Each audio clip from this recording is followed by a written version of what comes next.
हाथी और दर्जी। एक दफ़ा का जिक्र है कि एक दर्जी अपनी दुकान में बैठा कपड़े सी रहा था कि अचानक से वहीं एक हाथी का बच्चा आ गया और अचानक ऊंचा ऊंचा बोलने लगा।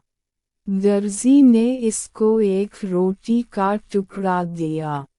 वो हाथी हमेशा दर्जी की दुकान पर आता था।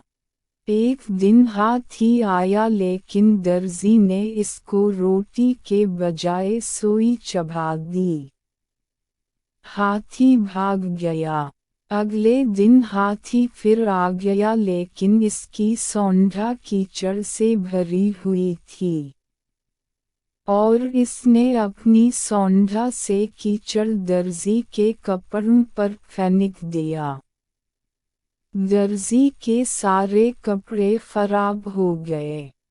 दर्जी सर पकड़ कर रोने लग गया। इस कहानी से हमें सबक मिलता है कि जैसा करोगे वैसा भरो।